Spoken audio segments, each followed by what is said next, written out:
everybody. Good evening.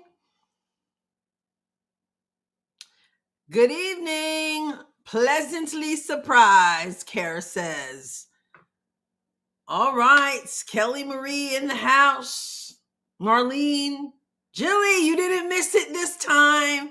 You didn't miss it. I know you said I saw your comment where you missed yesterday. So I'm glad you're here today. So Nighturnal is in the house. Hope you are having a wonderful Friday. Donna's here. Yes, indeed. Julie's in the house. So Kara, Julie, Michelle, good vibes. Hey, Basil's in the house. Athena's in the house. Alex, wonderful. I'm glad you're here. I'm glad you're here. I'm glad to be here. And indeed, I hope you are having a wonderful, wonderful Friday. Yes, Russell, I'm doing well. I hope you are as well. Kara, while I have you here, Lori, hey, while I have you here, Kara, did you say that you were okay with me sharing that music piece? I know I got your email that you said I can use it. I just wanted to make sure, double sure that it's okay to use it like on a regular video, etc. Okay, perfect. Wonderful. All right. Lauren's here. D-Hawk's here. Excellent. Excellent, excellent, excellent. Anyway, I wish. Okay, Sue, the new member. Hello, Sue. I'm so glad you're here. Thank you for joining membership. This is a community that is glad you're here. We welcome you. Tina's here. Yes, yes, yes. Did it for you in the channel. Excellent, excellent. Russell says less than a month to wait. In fact, we'll really feel that come Monday when the draft is here and we're going, oh, wow, this is coming on quickly. Coming on quickly. I have a feeling, judging from the article that I want to talk about today, I have a feeling that it's going to be full of the typical drama we've come to expect here in the WNBA from the media, etc. We want to break some things down. So I just I'm just glad you're here to break some things down with me. And yeah, last Friday, you remember last Friday we were together for the Final Four, and I had you guys in front of me. And I had the television over here because of the storms and the tornadoes, and I was keeping my eye on that. Then we got disconnected. I had to retreat to the basement. And then you know what? Boom! We said, let's do it. We came back for the second game, and both of them were really blowouts. And then, of course, we were together on Sunday for that huge blowout. And William's here. Hello. And so yeah, we saw the championship together, and then the members live. Sue, we have weekly members lives on Thursdays at 6:30 my time, 7:30 Eastern time, and that. So we had that last night. I hope you're able to join us next time. Art is here as well. Wonderful, wonderful. Excellent. I have fed the cats and I'm comfy and we're good to go. All right. Let's see. I might want to start off. I want to start off with Kara's song. I think that's a good idea. I want to start off with Kara's rap here. Some of you didn't hear it because we only played it for the members, but we're going to play it we're going to play this rap. We're going to do this occasionally. Addison is in the house. Welcome. William says, I'm feeling this cat. I hope you meant chat because, yes, it's getting bigger, right? It's getting bigger. So we're going to play this rap. Carara just broke down these lyrics recently, and then she put it in the AI music generator thing that I never knew existed because I never do anything with AI. And we played it at the one of our two of our weekly live members weekly lives ago. I know that's grammatically incorrect, but 2 weeks ago we played it. And some of the names that are in it are names of people who are members of the channel. So we're going to start off. The lyrics are going to come up. The music's going to be hopping. And it's really, really cool. Thank you, the Bears. I'm glad you do. Because we're going to get honest here today, too. We're going to get honest about some things. Okay, so let me share this screen. Play Carara's song, which she's given me the permission to use. So hopefully YouTube recognizes that. If not, then I'll have to battle with YouTube over copyright. So let's see what we got. All right, Jules. We'll see you soon. All right. Check it out. And I'm going to hit play. And here we Fever Dreams.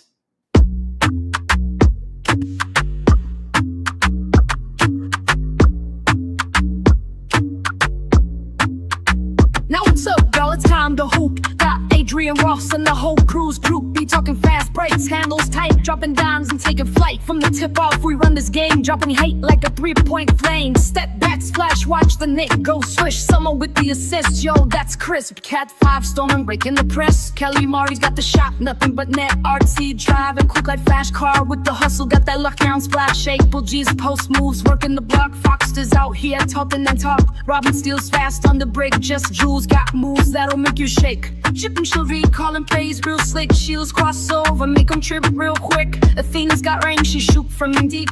Retro dunking hard, make the whole squad leak. King's kid steady running the floor. CJ Park's got the vision for sure. Marlene's clutch, that second thriller. Brett and Manda, straight game time killers. Irasali pull up, ice in her veins. Catching ankles, leaving them sprained. Jitty's got handles breaking that zone. Pass so sharp, got the fenders blown. 2-4 swerving, moving so fast. No look dish, got him stuck in the past. And seeing the post footwork so clean. Fade away, smooth like a dream team scene. Scipio locked in, beast in the lane. Pump fake pivot, man, it's insane. Huti got vision, passing so tight. Dropping dimes like magic at night. Donna got a hustle, always on go. Full court press, got him losing control. And no weak spots, we built the last. Final buzzer sound squad, got the splash. We running this court, no zone can stop us. We got the fireman, nobody can drop us. Adrienne Ross got the whole squad tight. Taking over YouTube, lighting up the night. So lace them up, we taking flight. Crossover smooth, fade away right. From the art to the paint, we ball all day. With the squad like this ain't no game we don't play.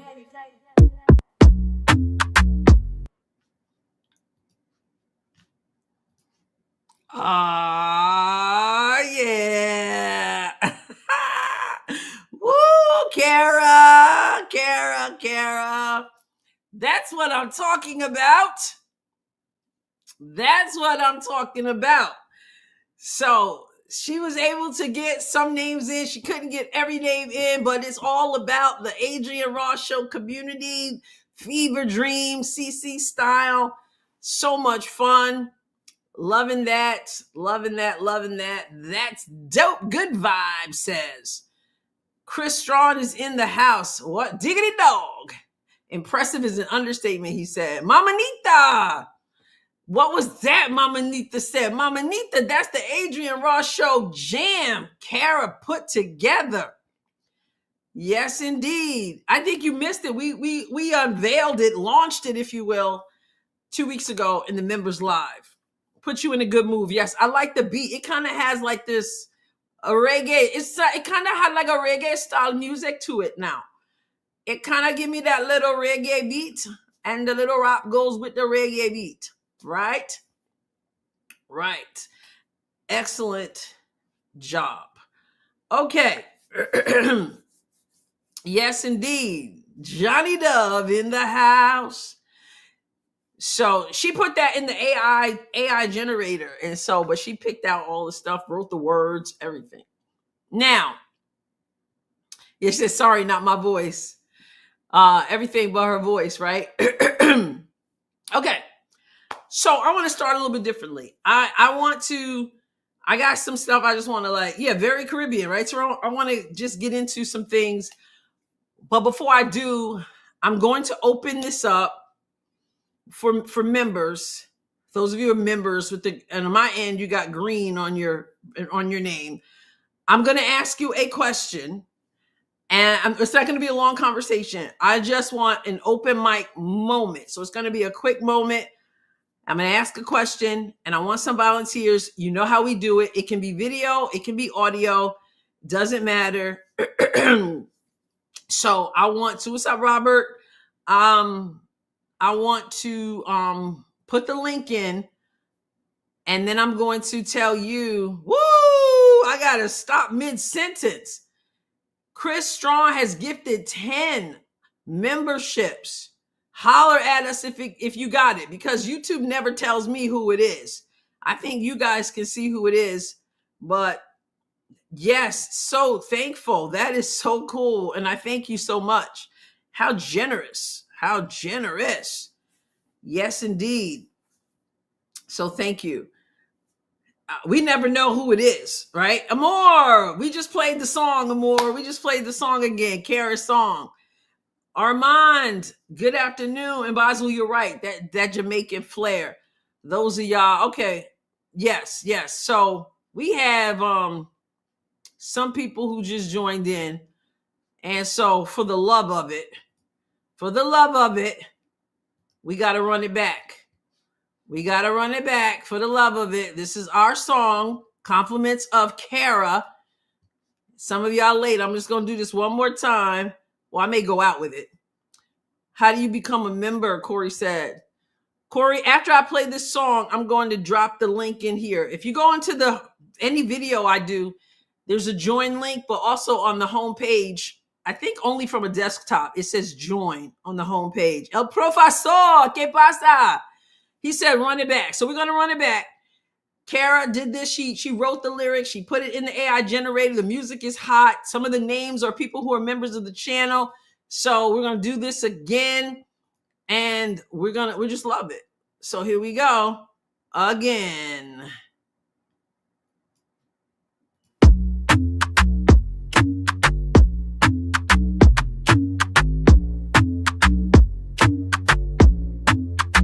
Now what's up, girl? It's time to hoop. Got Adrienne Ross and the whole cruise group. Be talking fast breaks, handles tight, dropping dimes and taking flight. From the tip off, we run this game, dropping hate like a 3-point flame. Step back, splash, watch the Nick go swish. Someone with the assist, yo, that's crisp. Cat 5 stone, breaking the press. Kelly Mari's got the shot, nothing but net. RC driving quick like flash car with the hustle. Got that luck down, splash, April G's post moves, working the block. Fox is out here talking and talk. Robin steals fast on the break, just jewels. Got moves that'll make you shake. Chippin' Chivalry, calling plays real slick. Shields cross over, make them trip real quick. Athena's got range, she shoot from deep. Retro dunking hard, make the whole squad leak. King's kid steady running the floor. CJ Park's got the vision, dishing for sure. Marlene's clutch, that second thriller. Brett and Manda, straight game time killers. Irasali pull up, ice in her veins. Catching ankles, leaving them sprained. Jitty's got handles breaking that zone. Pass so sharp, got defenders blown. 2-4 swerving, moving so fast. No look dish, got him stuck in the past. And seeing the post footwork so clean, fade away smooth like a dream team scene.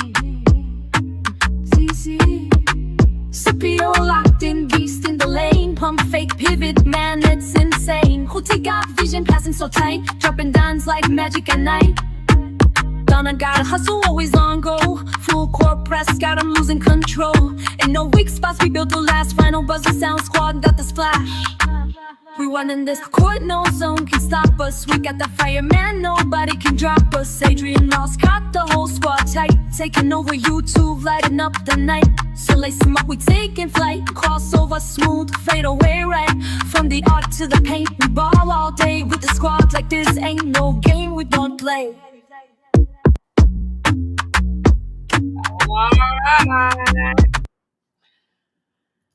All right, there it is again. Love it. Love it. Yes, Alice is in the house. And we got, let me go back. El Profesor, thank you for that donation. Appreciate you so much. And also, Douglas has become a YouTube member. And let me put the link because the question was asked. So I'm going to put this link, how to join, how to become a member. Let's get this in here. And then we're going to get down to business. So to join the channel and get access to perks and support your girl here, here's that link. I'm posting it in the comments right now. It is clickable from what I understand. So if you go there, there are 4 different memberships. You can click on each one and see what's up. Yeah, so there's Rookie, MVP, Legend, and GOAT. So I have that. I put that in here, and that's what it looks like right there. All right, Kevin's in the house as well. Eric. Hey. Eric. Cool. Jincy. Lisa G is in the house. And Alice. Thank you for being a part of the channel. Every new member, you are so welcome. Everybody, Chris is dropping. We need a rap talking about dropping gifts, dropping memberships. What did Basil say? Show RC basketball, Professor. He got a bunch of names. Michael says, I'm not a big fan of rap, but that song was fantastic. I'm gonna have to look for more music from Carara. I bet she has a lot of songs I would like. Great job, very entertaining. Exactly. I'm not a rap fan either, actually. Although back in the early days when I was a teenager, I used to rap and stuff. But no, I'm not a big fan of rap, but that's like a combination. It's got such a nice beat to it. That's great. I love it. I love it. Okay. So I'm going to get down to business here. Tyrone is a new member. All right. Welcome. Tyrone, I didn't realize you weren't. You always part of the fam. So I just didn't even realize. Wow. Eric is in the house. Is this Eric that was hanging out with us during the Unrivaled?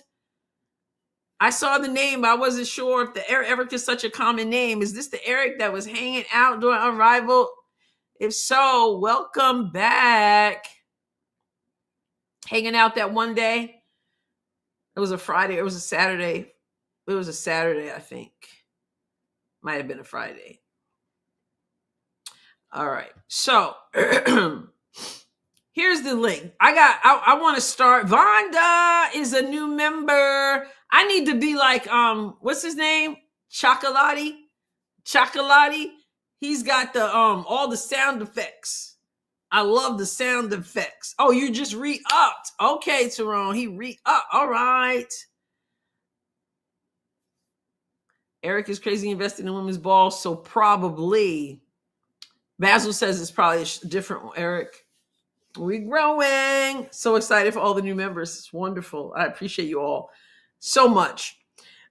Welcome, Vonda. Okay, here is the link because I got a question I want to ask before I get into where I'm starting off. And then I want somebody to come on. You know how we do. You can either be on Jose, what's up? You can either be on video or you can be on audio. Let's see. Okay, Dana, it's sad that everyone screams racism, but in the same breath can't see what that they are the racist. We need to stop using color and unite to end racism once for all. WNBA shows how bad it really is. No, for sure. For sure. You telling the truth. Athena. Okay. Hi, Michael. Chocolati Blast. Yes, the blast is so. And those of you who know Chocolati, we're going to do a collab. He emailed me the other day. We're going to do something together. I'm excited about that. So really cool. Now, here it is. I'm going to ask you this question. And I just want sincerity here. And I want somebody to come on real quick. I'm not going to ask you any questions. I just want you to state your cause. And then somebody else can come on real quick. Here's my question. Who would you say has led the WNBA to some of the growth we're seeing right now? Who is responsible for the growth we're seeing in the WNBA right now? And I want you to come on, take the microphone real quick, tell us the name, tell us why in like 3 sentences max, and then I want somebody else to come on. Okay? So, thank you, Kelly. So yeah, but I want you to come on. There's the link. You guys know how we do. Amor, I want you to, Amor, you there? Amor is always willing to come on, and we appreciate her take so much. If you're still there, Amor, can you get us started off? And then somebody else as well. There's that link. Members of the channel. I'm going to have members of the channel. Come on. Okay, Amor. She never disappoints. Always appreciate you. So long as you don't ask me for predictions today, because I have a very poor record. We left those predictions in the past, right? So it was interesting in the members live yesterday because we were talking about who we're fans of and all this stuff. But I want to ask you this question. Who would you say has led the WNBA to its current growth? And just real quick, why do you say that? It has to be Caitlin Clark for me, because that's what got me. Actually, I'll take a step back. So you know who my favorite player is, but I got interested in other teams. Tell us who your favorite player is. Rakia Jackson. Rakia Jackson. Yeah, I tend to follow Tennessee players, but there was I just all the hype, all the excitement around Caitlin Clark. I followed the fans to the fever. And I think, like, more than my favorite players, it's fun to be around people who are excited about something. So I would say for that reason, it's Caitlin Clark. Okay. Before her, I wouldn't even know, to be honest. I didn't watch for a few years. Yeah. Okay. All right. Great. Thank you. I'm going to let Kelly Marie, I see you're there, but it says devices not connected. It says you're going to need to connect your mic and your cam before I can add them to the stream. So you got to connect there. All right. I'm going to let you go, Amor. Thank you so much. So we got Caitlin Clark. She told us why. Okay. Excellent. Just Jules says love Rakia too. All right. So Kelly Marie, there she is. There she is. Wonderful. What's up, Kelly? Hi, Adrienne. Happy Friday to everybody. Yes, happy Friday. So there's the question. Who would you say has led to this WNBA growth? I don't even know why that's even a question. It's already obvious, but I'm not sure why everyone is trying to get away from that main Caitlin Clark. It's Caitlin Clark. It just baffles me. Like, it's Caitlin Clark. I mean, why though? What makes it Caitlin? Because the way she plays, she has finesse to her game.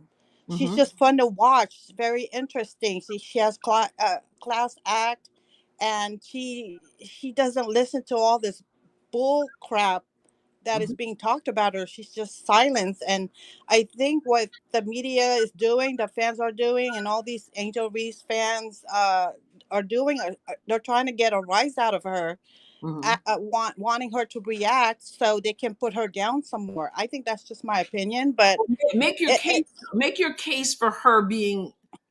What makes them wrong? Why is the answer Caitlin? Like, what is Caitlin? What's the evidence? Is what I'm saying. The evidence is her game. it's the fandom that she has. She draws all this attention without even asking for it. You know Mm, what I mean? Like yeah. she, like when you're just watching her, she's like Michael Jordan. Mm-hmm. In it's just, I don't know. I'm just kind of baffled why everyone is trying to just take away what she has done for the game for WNBA. You find that baffling, huh? Yes, I'm just Okay. I don't know. I see all these you know, other Angel Reese fans, and they're just saying that it's Angel Reese and Asia now. And you know, I stopped paying attention to it because it just really makes my blood boil. But again, it's her game. It's just, she just has that aura to her. Mm-hmm. She Mm-hmm. has that magnetic fandom. So Yes. Yes. it's Caitlin Clark, bar none. Okay. Bottom line. Okay. Thank you so much. I Thank you. appreciate your voice always. Thank you. All right. So I'm going to remove you. Now, the 6'8" Aquarius, we generally, this is for those who are members, but I'm going to let you come on and speak because I know I just want to hear what you have to say. So I'm going to have you come on. Here's the link. And I want you to click that link. You can be a video or you can be an audio, whichever one you want. So I'm going to make an exception to the members only tonight because I know 6'8". He wanted to come on one time before, and I didn't have him. I didn't have him on to do a show. So I really want to hear what you got to say, brother. So click that. All right, somebody else as well. Blessings, Kelsey, the bailout queen. Terry's here. Some of you I've missed, and I missed the donation here. I see. Oh, that was from 6'8" Aquarius. Thank you so much for that. And every one of you for every like and every comment, etc. I want to hear more voices before I get down to my response. Whom would you say? And it could be more than one in your minds. We already had Kelly Marie just told us it's Caitlin, and Amor just told us it's Caitlin. So we're gonna find out what 6 foot Aquarius tells us. Somebody else, come on. All I want, you don't have to say a whole lot. I just want to know who it is and why you say it's that person. And maybe you feel it's more than one person who is responsible for the growth, who is led. I don't even want to say fully, I just want to say who has led. Okay, here he is. All right, 6'8". Hello. Hey, Miss Ross, how you doing? I'm well. How are you? Doing blessed, doing blessed. Good to speak to Okay. you. I love all your content. I love all the great things you're putting out there in the masses to enlighten people on what's really going on with the particular situation with Caitlin Clark. So I really commend you. Like you and two other people, I log in every single day to see what's new on your page and what you got to say. I So appreciate you are definitely one of the people I go to every single day outside of mainstream media. I appreciate that. Thank you. And I got to ask you a question. Are you really 6'8"? Yes, I am. I'm 6'8", 380 pounds. Wow. You play football or basketball or both? I used to play football and I played basketball on PlayStation. You know what I'm saying? Oh yeah. Okay. I hear you. I'm a 5-time world champion on PlayStation. I got 5 rings. You know what I'm There saying? you go. They can't listen. They can't call you one of the best because you don't have a ring. You got a ring. I got a ring. Wow. Yeah, All right. absolutely. Yes, All right. ma'am. Tell me, who has led the growth of the WNBA and why? I feel that the growth of the WNBA is definitely Caitlin. I feel that it's just I feel that what she's done in regards to just making the simplest things look so exciting and the simplest things look so appealing. I think that that's kind of what has made her a household name and a big ticket attraction. Because I think back to Michael Jordan. I was only 4 years old when Jordan got drafted. So I'm telling my age. Yeah. I was 4 years old when Jordan got drafted, and I can remember as a small kid growing up in LA around Laker fans, which I'm a Laker fan. I Mm-hmm. remember um, people talking about Jordan just having that it factor. You know, Yeah. there were guys like him before. You had the Dr. J's and the Icemans, and you had even Magic currently, Larry Bird currently. Everybody was in the league doing what they were doing. But Mm-hmm. Jordan came in, it was just something different about him, Yeah. and he also sparked a level of interest overseas with the way he was dunking. So Mm-hmm. his dunking was so different and so consistent, whereas Caitlin Clark's passing and her shooting from the parking lot, it's consistent and it's different. And I honestly believe that, her being so consistent and making the game so watchable and so fun, it has drove the business. And I really feel that a lot of people who would have preferred someone of color to be the face, it's not sitting well with them that someone like Caitlin, who is white, is the face or is being propelled as the face of the league. But one, I can see why people see it in a color spectrum. But I look at it more and just it doesn't matter if she was black or white. She just has a game that looks good and that's very appealing to even the most casual fan.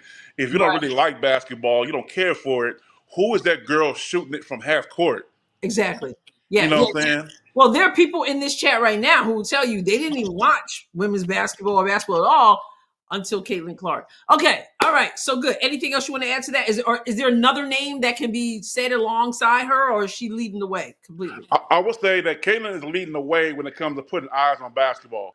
I will admit this, that Angel Reese is definitely, I would say Angel Reese has a part in it, but not because of the basketball standpoint.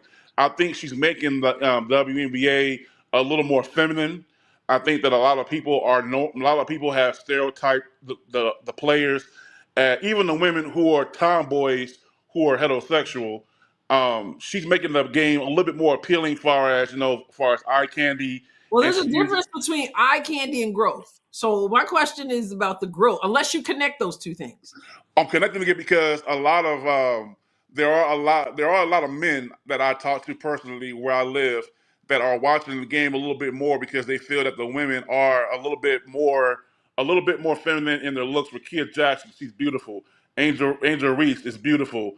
Cardoso, she's beautiful. It's like they're showing a different side compared to what it was long time ago. So it's bringing in more eyes Okay. and a lot more viewers. So I would give a piece to Angel, but when it's all said and done, I'm waiting. I can't wait in the next 10, 20 years for the ESPN documentary to come out about Caitlin Clark and what she's done for this WNBA.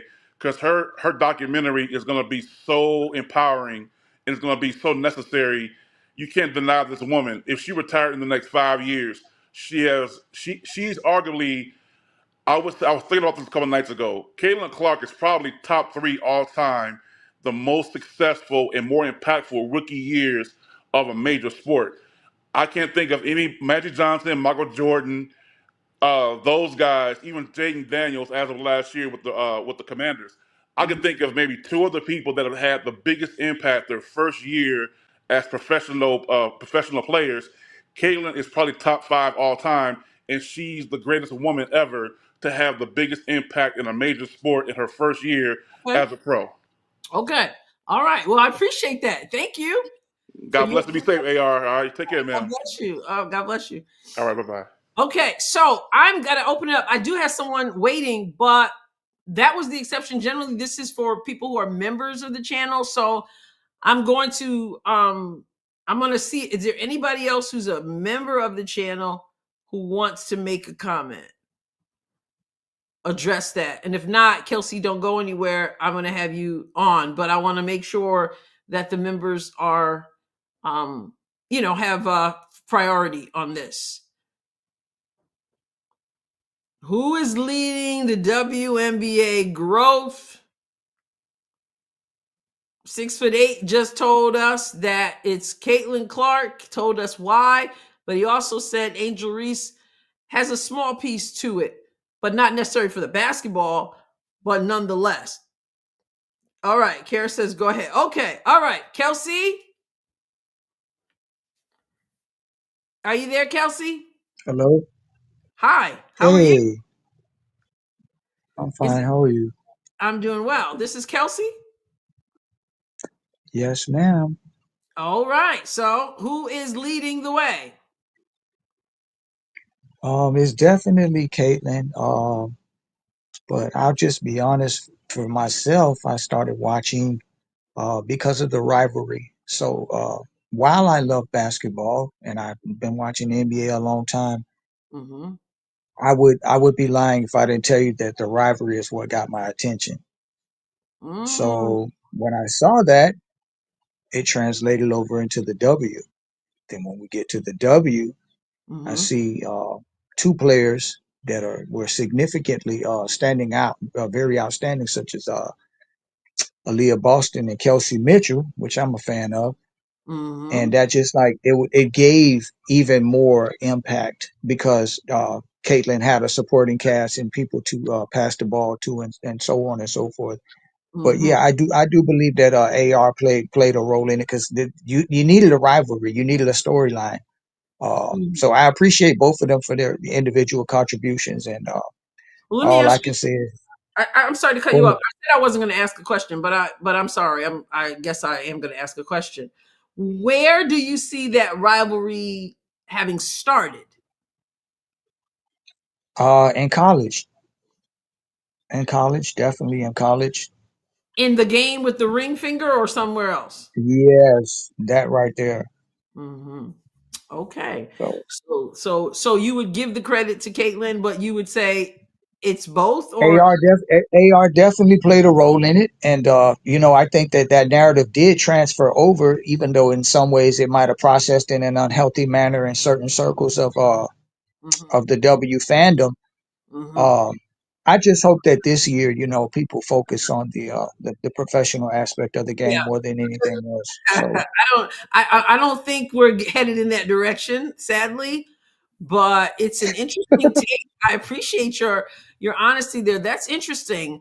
And maybe I'll touch back on that because I got some thoughts about that. But thank you so much. I know your real name's not Kelsey, right? But I'm gonna call you Kelsey because that's what no, it's. I love her. Yeah, Kelsey. Okay. All right. Thank you so much. I got Chris waiting. Appreciate you. All right. What's up, Chris? Hey, Adrian, how you doing? Can you hear me all right? I can hear you perfectly, Chris, and thank you for gifting all those memberships. Hey, no problem at all. Is it okay if I ask you one question first? Sure, we'll see how it goes. Okay, that's okay. No problem. If you don't want to answer, that's fine. I know you like to go one by one with your, people who come on here. Is there a reason you don't ever have a group discussion where people can talk out different issues? I have done that before. Oh, Yeah, okay. I I have didn't. done it before. And the channel before I rebranded it, I used to do a whole lot of guests and stuff like that. It So just didn't work out for you.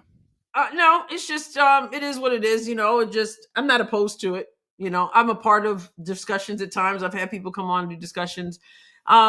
It's been done. It's just for this was sort of impromptu. I'm just doing a live, and then before I get going, I wanted to hear from people individually to give a quick, and then part of membership is those who are in GOAT, they have an opportunity to come on and do an episode with me, but for some reason, nobody said, okay, let me do it. So, but you're here now, Chris. Okay, and I got answers for your questions. Okay, so Who I would leads say, growth? okay, sorry, go ahead. I didn't mean to cut you off. No, that's Ladies good. first. Who has led the growth that we're seeing in the WNBA in your mind?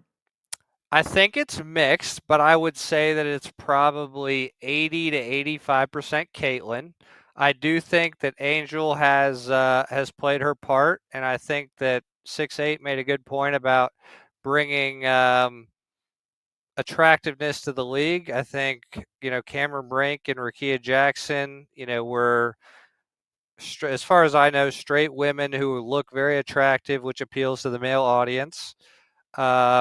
But I also think some of the college players, I think Juju's probably 5%, Paige is probably I gotta stop you. 5%. I gotta stop you. Are you saying that Juju and Paige have already led the growth of the WNBA? Yes, I do. Because here's something that I think is lost on a lot of people. Back in the 80s when you had all the superstars that were coming up through the ranks, the women's college game has more viewers than that WNBA. And you build up your base in college and they are, you know, But it's never translated until now. well, that's because of Caitlin. Like I said, she's 80%. But actually, now that people are invested, they're looking at what's coming before them and what's going to be here in another, couple years. I thought Hannah Hidalgo was going to be one of the next big things at the beginning of the year, but she really didn't have a great second half of the year after she hurt her ankle. But she is a feisty little demon that I love to see play when she's on her game. And she's Yeah. had different issues off the court with her religious stuff, but on the court, she's Well, I mean, her religious stuff. You mean who she is? meaning about the gay stuff. So when you're that, I think that kind of goes into politics and stuff, and I don't really It's like. not politics. It's who she is.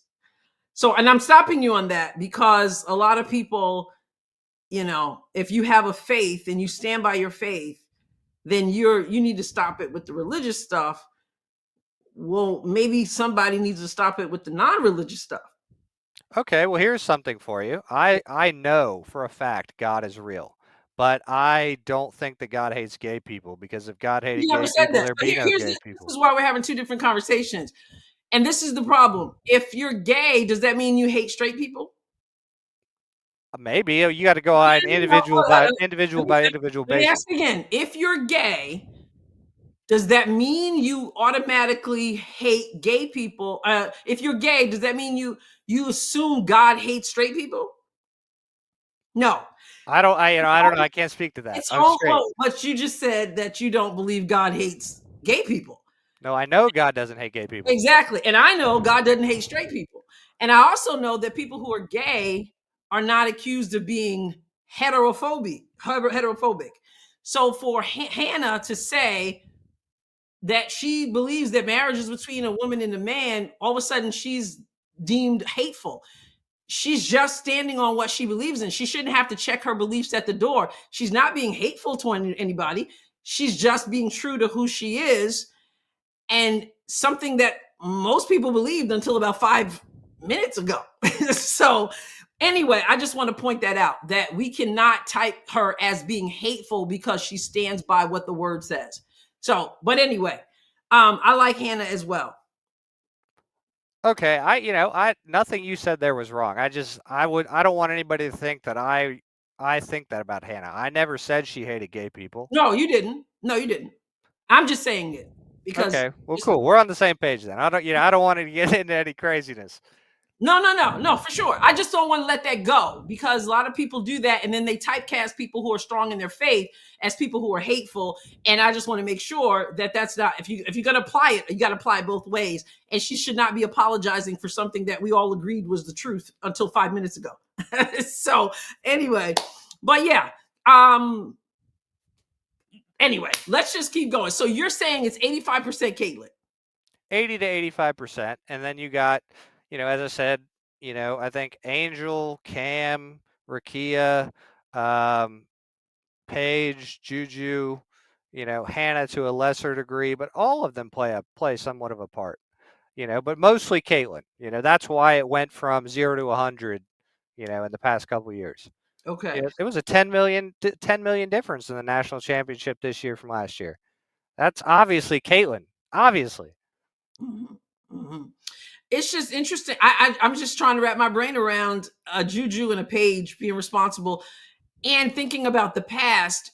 It hasn't translated to the WNBA, this fan base. So, just interesting. It is going to be interesting to see how it grows. Okay, all right, Chris. Thank you so much, and thank you for allowing. Can I get one more point in? Sure. So, all right. So before the Caitlyn Rising of 2014 and 2013, the championship game rating was like 4.8, and then this year it was like 8.5. So that's like 4 million extra fans that followed Caitlyn's following from the college game to the WNBA, but they're still watching the women's college game. So those 4 million extra fans are people who are looking at Paige and Juju and stuff. And that's kind of all I got, but I just wanted to mention that. Okay. But thank you for having me. I appreciate you. And no, I didn't want to cause any drama about the listen, Hannah thing. It's no drama. It's only drama because we don't have conversations about these things. We just make them drama, right? So we can have these kinds of conversations. And I'm fine with that. All right. Well, thank you for having me. You have a wonderful night. All right. You too, Chris. Thank you again. All right. So we got Sue. Sue, hello. Hi. I'm not used to talking. That's okay. I'm glad you're here. Course, it's just like home. Yeah. It's just like sitting. Listen, I'm literally sitting on the couch. So we're just chilling tonight, Friday night. Who's leading this thing here, WNBA? So I think it is predominantly Caitlin that is. She hasn't barked all afternoon, my dog. She knows you're on the air. Who is brought the new fans and it's the face of the league. Mhm. But I don't think I never watched the WNBA before she came to the WNBA. I watched her in college and everything, and Right. I've become a big fan of Nafisa, and I'm saying that wrong, and I apologize. Collier and a bunch of other players. Mm-hmm. But I don't think people are staying in or coming to watch and staying to watch because predominantly because a lot of these women are attractive. I I think they like the style of play in the WNBA and the women because the men's game is all dunks and Mm. things and the women's game is shows more skill Yeah. like the men's game used to years ago. I'm older and so you see the speed, you see the skill that they have. It's not all about dunks and just only 3-pointers. Right. So and CCA exemplifies all of that. I don't know. That's just my opinion, but It's a style of play, not just how beautiful. Because you know what? Here's the deal. Here's the deal that a lot of people who may not know. The fans for the WNBA have always there's always been more men watching the WNBA than women. I mean, I know some people find that hard to believe, but there are a lot of women who just absolutely refuse to watch the WNBA, women. And some of that also has to do with, according to some people I've heard, because the women said they don't really appreciate seeing other women who look like men. And then there are men who feel the same way. But I don't know that they have then changed their minds and just rushed into the WNBA. But I do agree with you. The style of play and it being different from the NBA is ultimately what's going to cause the growth to remain.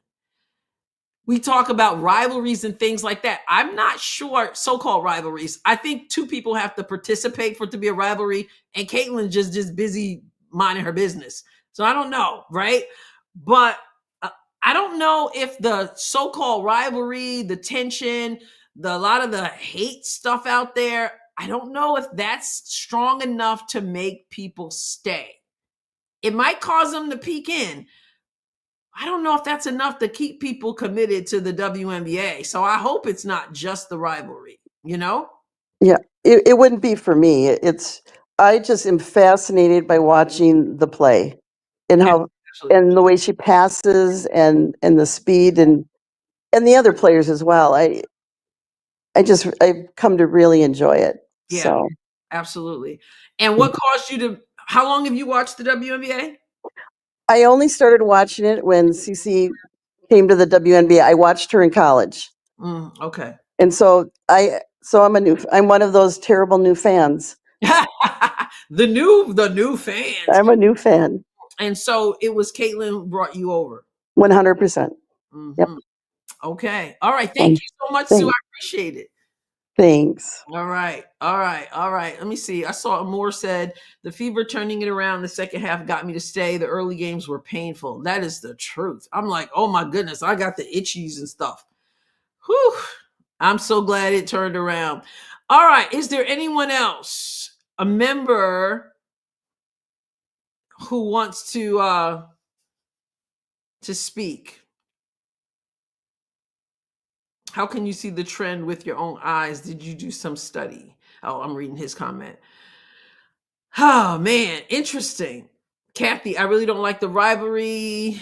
I think this is made up by news media. Yep, I am a huge Caitlin fan. I think Caitlin's responsible 90% of the growth.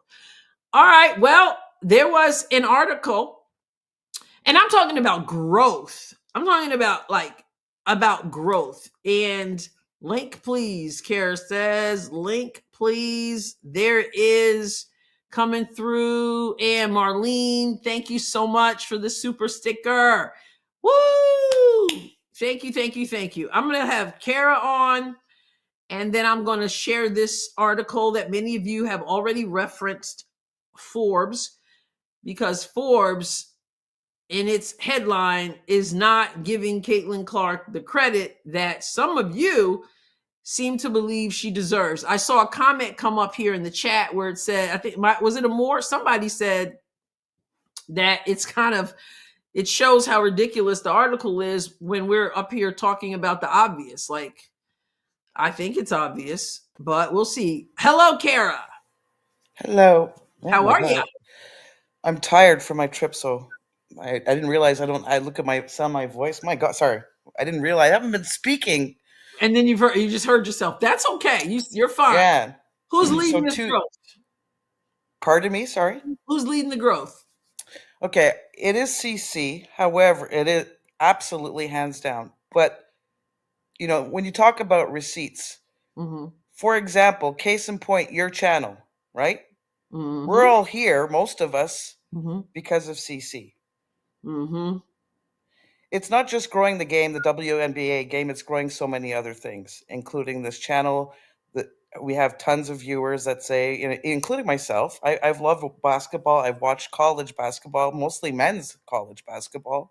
Mm-hmm. And now I'm watching the WNBA because of CC. Mm-hmm. But what's already happened, and no one wants to admit it, Mm-hmm. what's already happened is even us, we've watched Unrivaled. Is it because we love the WNBA? No.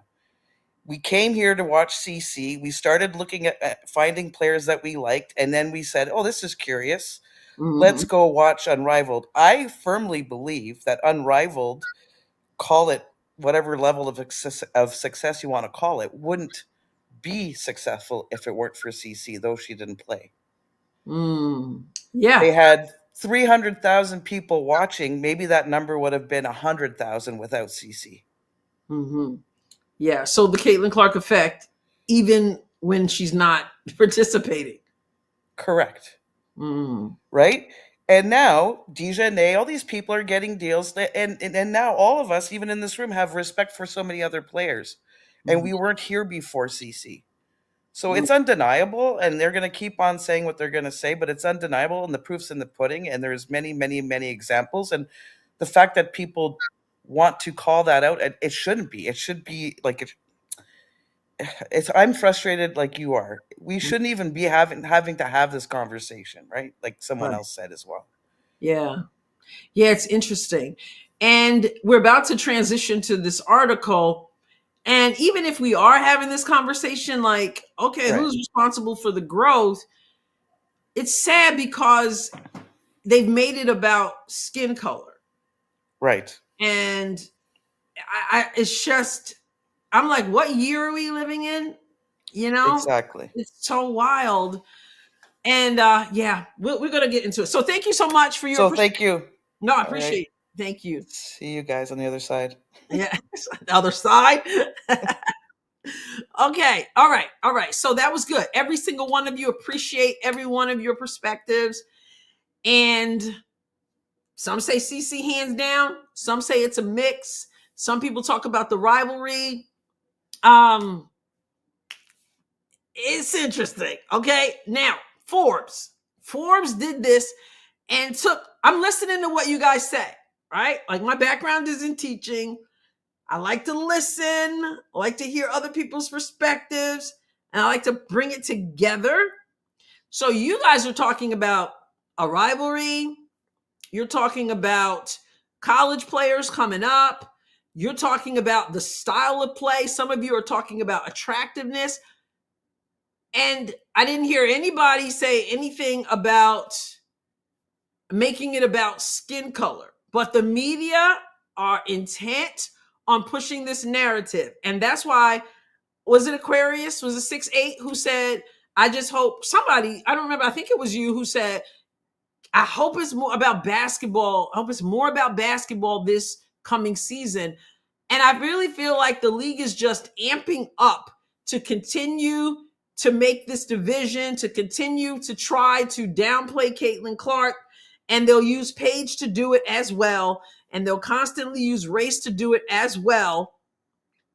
And I think it's sad. and it's draining.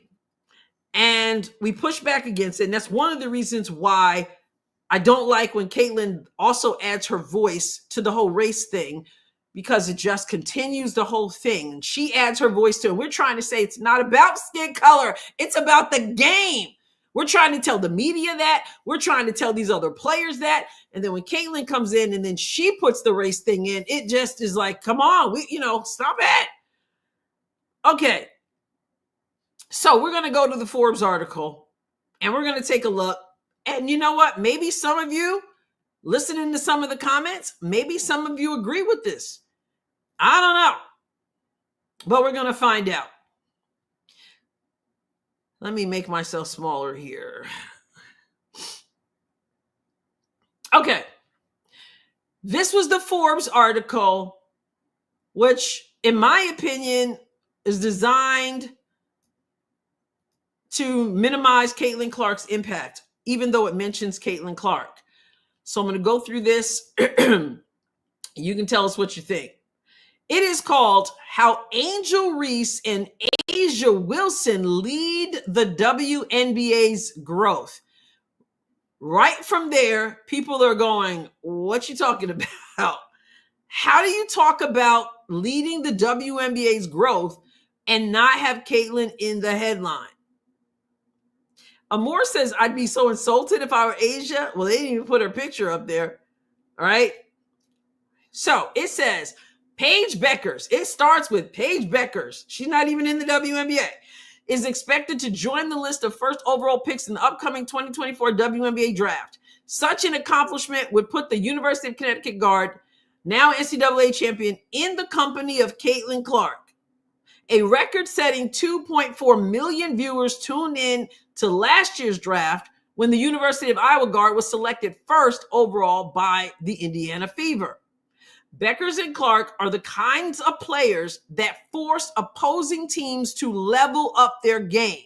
However, on-court performance is only one of the factors that contributes to the WNBA's growth in the contemporary influencer economy.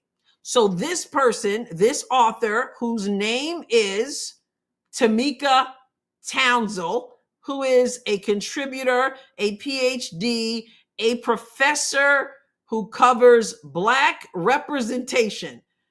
They actually have professors who cover Black representation. This is interesting. Dollars at work. Anyway. So she's saying that Paige and Clark make other teams have to play better.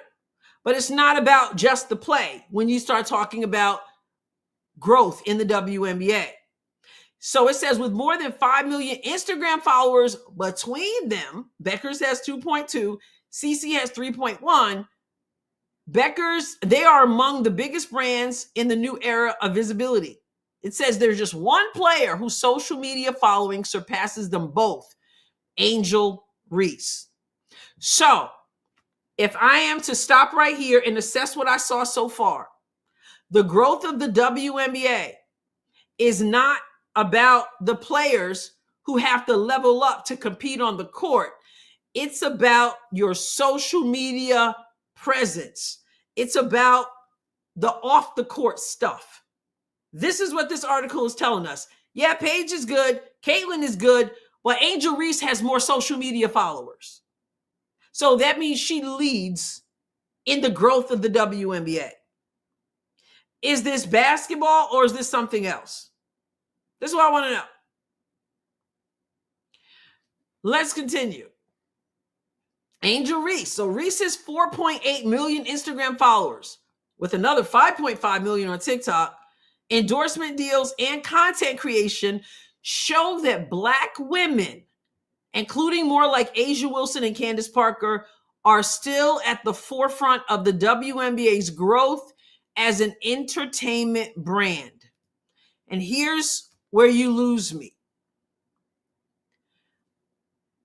Why are the media so intent on making this about your social media showing that Black people can do something. It's mind-boggling to me. It is ridiculous to me. If Angel Reese didn't have that many social media followers, would she be less important? Would she be less black?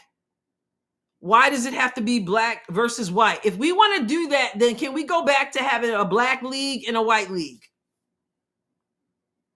I'm telling you that people are intent on keeping racial division going. So much so that if you don't agree with it, then something's wrong with you. A constant race baiting media. It's annoying, to say the least. Okay, so her followers on Instagram lets us know that Black women are still at the forefront of the WNBA's growth. All this author sees when she looks at Angel Reese, not a basketball player, I just see a Black person. I find that extremely insulting. That's all I see is a Black person. And if you ever wonder why some people respond the way they do to Caitlin Clark, it's because when they look at her, all they see is a white woman. And it's ridiculous. Okay, so a new era in the WNBA. Caitlin Clark is undoubtedly part. Y'all hear her? Part. Those of you who came on and said it's Caitlin Clark. No. This PhD in Black representation says Caitlin Clark is undoubtedly part of the reason why the WNBA broke multiple viewership and attendance records during the 2024 season. This is wild. All those records and viewership, all the scheduling conflicts, all the people showing up home and away, it's partly because of Caitlin. Okay? Partly. The Rookie of the Year played in both games that became the most watched WNBA matches ever aired on ABC and helped the Indiana Fever set a new single-season home attendance record of 340,750 fans. She also set a new single-season record in assists and was among the league's top 10 scorers. Okay, so you get it. Oh, no. But in the WNBA's new era of visibility, some of the best brands grow in more than one space. The WNBA also reported record high engagement via its app and social media platforms, a space where stars like Reese dominate. Okay, she dominates on social media.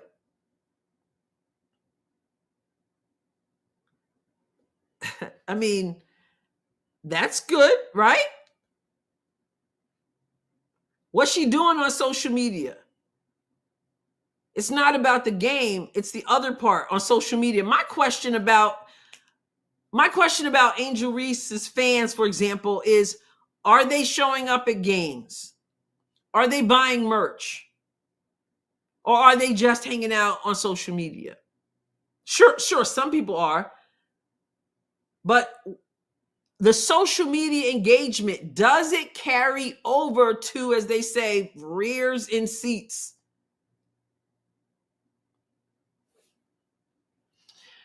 Continue. Angel, who became the league's all-time leader in consecutive double-doubles last year, also extended her reach into fashion and podcasts. She officially announced her plans to enter the draft in an interview with Vogue and launched Unapologetically Angel in partnership with Playmaker HQ and Shaquille O'Neal's The Big Podcast Network last September. Okay, undeniable. She did all those things. Does that grow the league? Some of you will say yes. Tyrone says, what about ball? That's right. No. So Tyrone, they can't hang with the ball. So it's got to be about the social media, because she's saying that there are other ways that you're growing the league. Kelly Marie, I saw that. There are other ways to grow the league. Angel Reese's podcast, Angel Reese on Vogue. Are those things growing the league? I'm asking you guys, we've got to be honest. Some people clearly believe that grows the league. It grows social media angst for some people because they just want to fight on social media. Is that what's best? What I'm saying is when people tune in, when they look at the WNBA, are they going to say, I'm going to sit here and watch this whole game because Angel Reese was on Vogue? I'm going to sit here and watch this whole game because Angel Reese has millions of followers on Instagram? Or are you going to get the ratings because Angel Reese can flat out play basketball?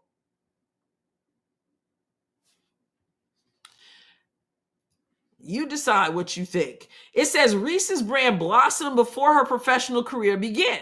Despite being selected 6 spots behind Clark in the 2024 draft, Reese entered the league with a portfolio of deals with household names, including Reebok, Calvin Klein, PepsiCo. So again, off the court stuff.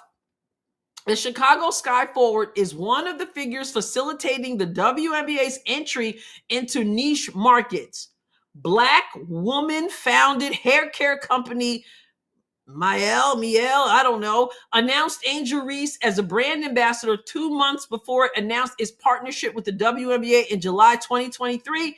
And in January 2025, McDonald's announced that Reese would become the first female athlete to have her own branded meal.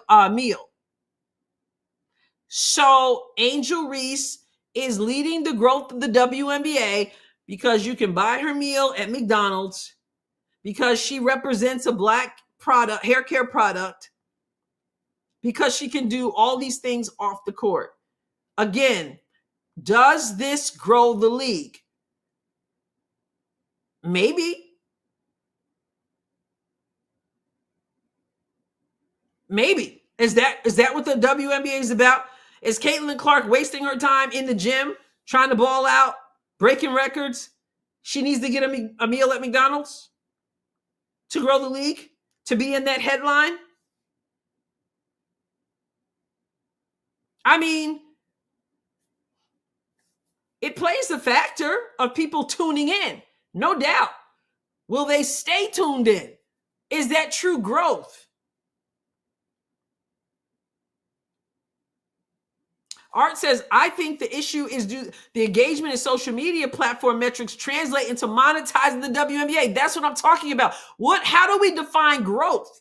Is growth defined by people who get on social media and dog each other all day long and race bait all day long and try to bring Caitlin Clark's name up in everything that has nothing to do with Caitlin Clark?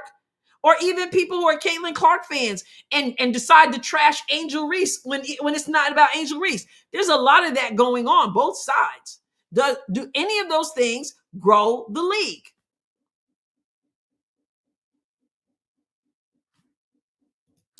Anyway, it says, like Reese, other women's basketball champions are also growing their brands beyond the sport. Wilson became the New York Times bestselling author in 2024 with the release of her book, Dear Black Girls, How to Be True to You. The 3-time WNBA MVP also had the next generation of athletes in mind when developing her new shoe and apparel line with Nike. So, are we going to say that, do you guys really believe Asia Wilson grows this league? Now, Pope says none of this matters. If Caitlin ever decided to quit basketball and leave the WNBA, this would all be over. All the fans that follow her would be done. That's interesting. Would they? Asia Wilson? Okay, Amor says, I can't hate on Asia too much. I know her hometown and Gamecocks fans love her. Okay, is she growing the league? Does she have what it takes to grow the league because she wrote a book, Dear Black Girls? Because she has sneakers? Is that what's going to grow the league to the point that this writer is downplaying the person who came in and is helping to make sure every one of them gets visibility? To me, the media, they're not helping. What they're doing is they're ticking people off. They are intent on trying to downplay Caitlin Clark, unnecessarily so. We've said all the time, a rising tide lifts all boats. What is the point of this article? So that you can keep in mind that there are Black women who've got social media stuff? If you had to make sure you made the case for Black women versus white women, then why didn't you pick a Black woman who's playing great basketball? Why not talk? I mean, they picked Asia Wilson, yes, but their whole point is about the book she wrote and about her line with Nike instead of what she's doing on the court. And how is that translating to leading the growth? What about Nafisa Collier? How come she doesn't get the love?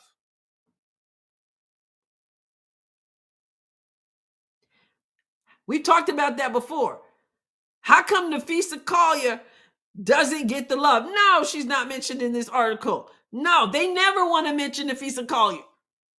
And she is arguably 1 or 2 in this league. Some say she should have been the MVP. I don't know. Like, because she's a class act, because she doesn't say much. So then it goes on and it talks about, from the beginning, we are talking about Asia Shu, and then it mentions Candace Parker. You know, I'm a Tennessee Lady Vols fan. Candace Parker played for Coach Pat Summitt. Appreciate Candace Parker. One of the women helping to cultivate the league's budding stars is a basketball legend in her own right.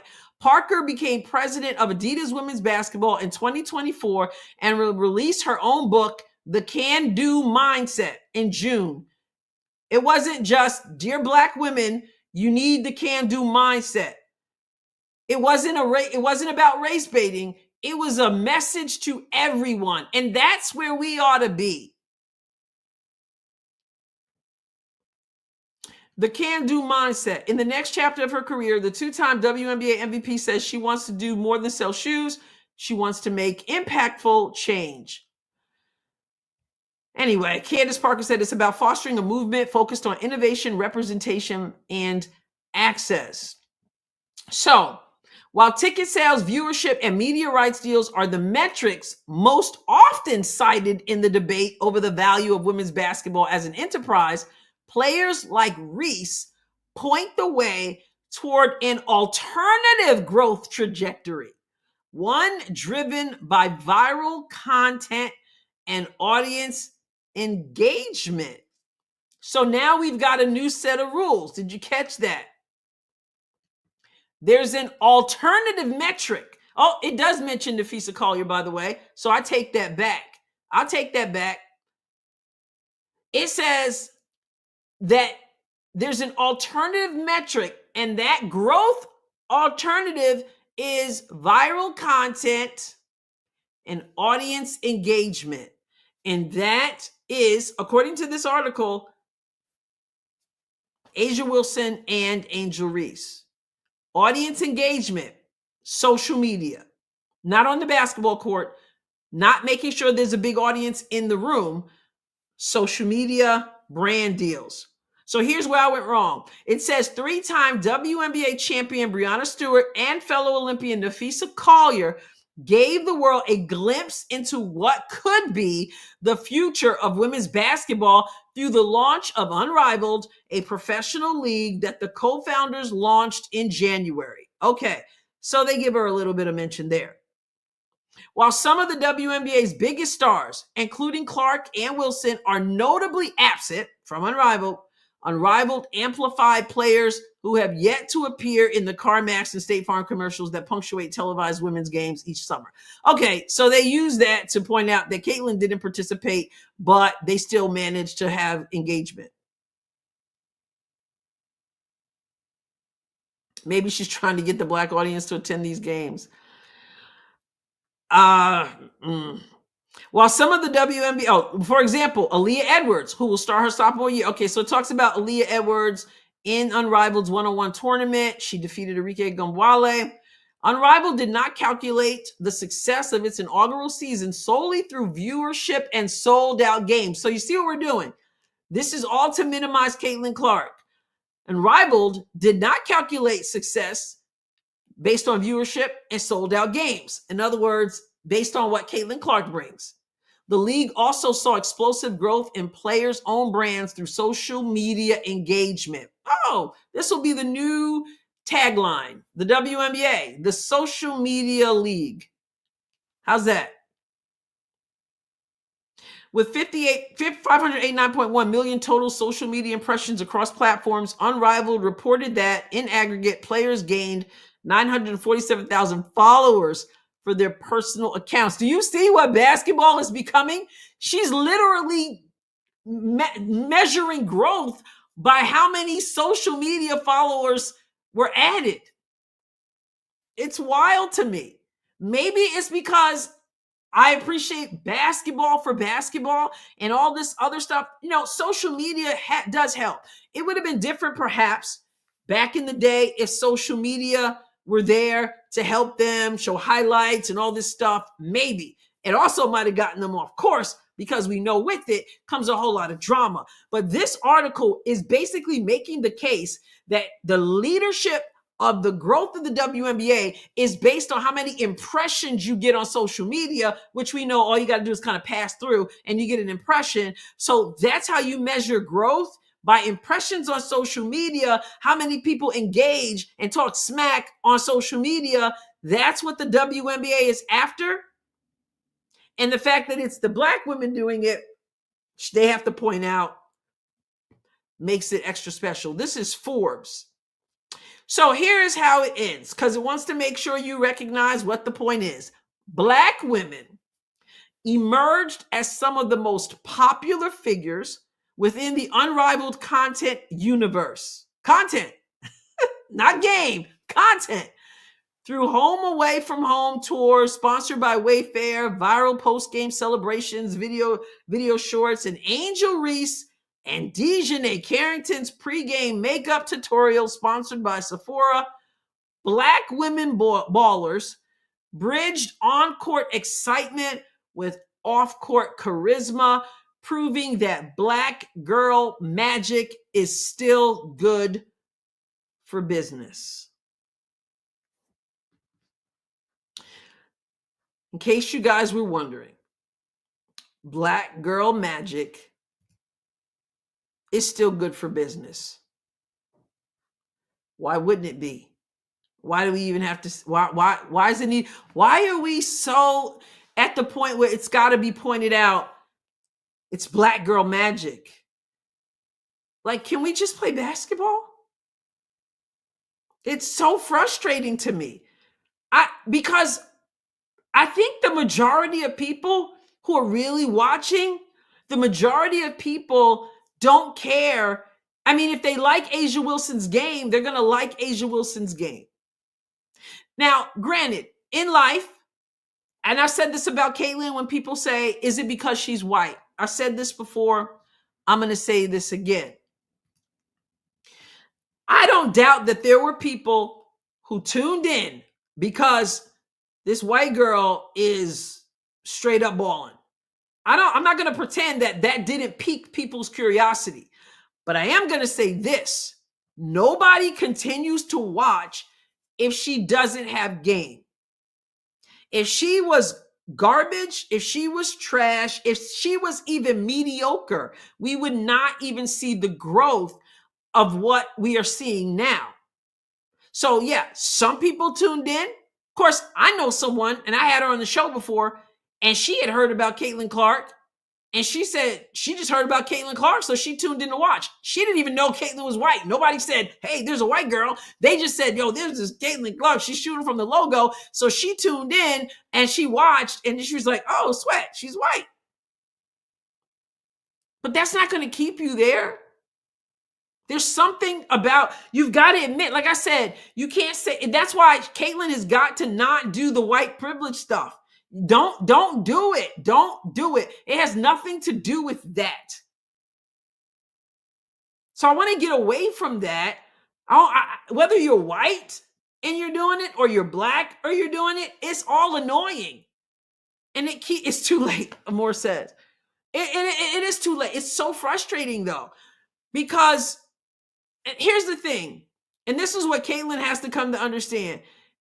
Caitlin Clark has always been so respectful to every person in this league. She's so glad to be in this league.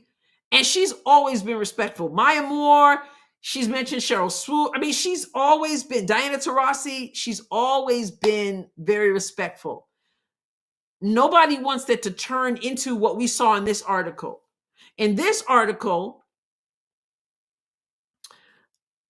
well, Genesis, obviously, right? But this is my podcast and I can talk about whatever I want to. So I'm going to talk about what she talked about. It's that simple. Okay. Anybody can do anything they want and anybody can critique it. Right. So if she thinks it's for the best, my point is it's not for the best. I've been Black all my life. Okay. So I can tell you it's not going to curb the situation any. We can't sit here, Genesis or anybody else, we can't sit here and go, oh my goodness, this so-called PhD just wrote an article, Black woman this, Black woman that, Black woman this, Black, oh my goodness, we're so tired of hearing about it. And then go, but it's okay, Caitlin, go ahead and keep talking about I'm white, I got privilege. Like, we don't want to hear from anybody, for real. I don't want to hear the Black lady talking about the Black magic, and I don't want to hear the white person talking about white privilege. I want to hear you talking about basketball. Really. Now, I don't have a problem mentioning race. I'm obviously Black. I'm not ashamed of being Black. I'm not like, it's not a compliment to me when people go, I never noticed you were Black. I'm Black. God created me that way. It's cool, right? It's fine. If you're white, I don't have a problem. I got friends. My best friends, I got best friends white. Got 3 best friends, 2 Black, 1 white. We joke about sometimes the stereotypes. We do all that. But the constant conversation about the privilege stuff is not going to work. It's going to backfire. Just keep doing what you're doing, Caitlin. You've already given honor to people. You've already done that. What you don't want to do is start saying what she did in that recent thing with David Letterman. The Black people. Let me point out the Black people. Let me tell about the Black people. It starts to get insulting, actually. And it's so unnecessary. It's so unnecessary. I don't want to hear from and this lady in this article. She's bound and determined not to give Caitlin her credit. She's bound and determined to do that. That's the purpose of the article. It's like the same people who say that Caitlin didn't win a championship. They never were talking about that before, but now they're talking about, well, she never won a championship. That's why they're so glad Paige won a championship, because it would have blown up their narrative, right? So Caitlin never won a championship. Never won a championship. So the narrative. So it just, there's always something that people have to latch onto to make them feel better about themselves. And it's just not cool. They're taking advantage of Cece, making her pander. Exactly. And she will come to find out, I believe she'll look down the road and be like, I can't even believe that period of my life when I actually had let these people get in my head like that. But the thing about the WNBA is they tend to come in one way, a lot of these players, and it does something to them.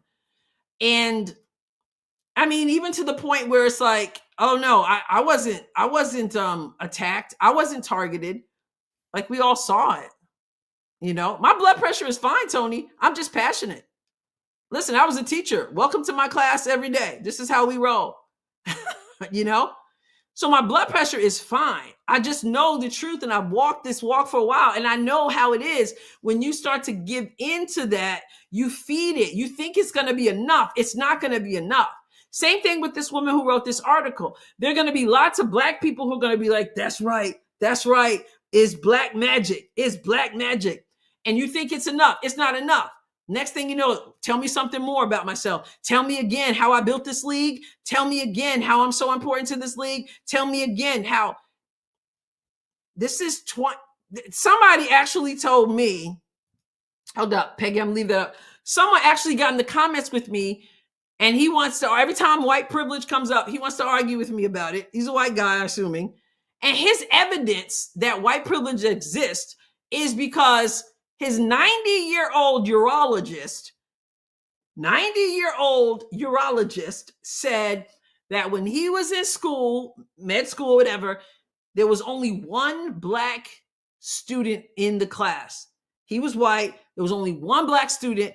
And to him, his 90-year-old urologist just proved white privilege. And I'm like, number one, he 90. Okay? A lot has happened since he was in medical school, right? So there's that. Number two, how do we know the people in the neighborhood wanted to be in medical school? And number three, by his logic is there must be white privilege because there were so many more white students than black students. If that's true, then we can look at the WNBA and say there's so many more black players than there are white players. So by that logic, it's black privilege. Am I right? So, I mean, his logic doesn't make sense. And nobody's going to convince me that when you look at me and tell me you have privilege, you're telling me I don't. Makes no sense. But we do see where people write articles like this and people latch on, but the whole point is to diminish. So whether it's Genesis or anyone else, she can say whatever she wants, but in the wisdom that we have, we understand that it's not like that. Like people are watching you because you're that good, and you've already been given credit, and you're the only one required to do that. Nobody else is doing it. Just you have to do it. You have to do it. You have to do it. That goes to tell you it has nothing to do with those things. There's a jealousy about it, and that causes people to write these articles talking about how she really doesn't lead. It's Angel Reese and it's A'ja Wilson, and we've got to move the needle. Before it was, how good are you? Now it's, did you win a college championship? And now it's going to be, what's your social media account numbers? Peggy said, off topic, the backlash from Letterman that was taped in December before the Time article. She hasn't said anything since. I believe she knows it was a mistake. I don't know, but we'll find out. And yes, that you're right. That was back in December. And so hopefully she'll just continue to do what she was doing, and that is uplifting everybody. That's just what she does. And nobody wants to be pinpointed. Okay, you black people over here, let me give you credit. Like, just give everybody credit who deserves credit. Better yet, move on. Why is nobody else giving credit? And where is, what's so funny? Did Diana Taurasi do any of this stuff? Did Diana Taurasi get into the league and say, I got to make sure that I talk about this person, Cheryl Swoop, Cynthia Cooper, at least. Diana Taurasi came into the league and said, I'm going to bust you down. Diana Taurasi was knocking them on their butts, hazing rookies, and everybody else was scared of Diana Taurasi. Diana Taurasi didn't come in there scared and shivering and all that stuff. Diana Taurasi just said, I'm better than all y'all, and I'm going to do it. Now, granted, she was from UConn. You know how that is. And Sue Bird, too. But when I say Diana Taurasi, because homegirl was ruling the league. And everybody, we heard Chinea Ogwumike. She was like, I was so scared what it was going to be like to face Diana Taurasi. Why wasn't it the same metric for Diana Taurasi? Come on now. That's why we love you, Adrienne. Always on point. Great teachers give the best point of views. Thank you so much, Kelly. I appreciate that. But I do want to make this clear. When people say she's grown, she can say whatever she wants. She can. But you know what? Dejanay can say whatever she wants. She can talk about the privilege Caitlyn has and put her down. A'ja Wilson can say it turns her stomach when people say it's not about white privilege. We can hear the ladies on The View saying the same thing. Sunny Houston, hosting, however she says her name. She can say whatever she wants, right? This lady who wrote this ridiculous article, she can say whatever she wants. Exactly. So no, we don't want Caitlyn to agree with those people who are minimizing and trivializing her talent and her skills and what she's done to the league. These ladies ought to be like loving it. But so it is that this article says that your social media engagement, And I'm sure people peek in. I'm not sure they'll stay in for that reason. Douglas says, so this Forbes author didn't look at all the podcasts and shows like this that basically have 60% Clark content. Good point. They're looking at TikTok and other stuff. So that brings me to this. This article basically says that the metric we have is social media engagement and followers. She's mentioning a lot of the off the court stuff. And of course, some of that is important. These deals are important, but that was her whole focus. So Angel Reese, it's not about her being a baller. It's about how she's out there on social media.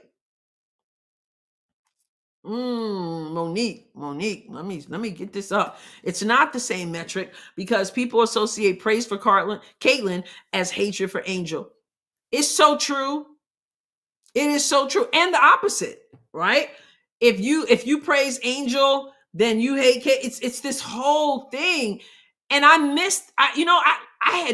guess I'm as naive as Lynn Dunn, because Lynn Dunn said we had no idea what we were getting into when Caitlin Clark came into the league. Like, I feel like when I came back to the league because of Caitlin from college, I'm like, this is going to be fun. We're going to be watching some basketball, man. I haven't been watching the WNBA for years. It's going to be so much fun. I had no idea it was going to be the cesspool it is.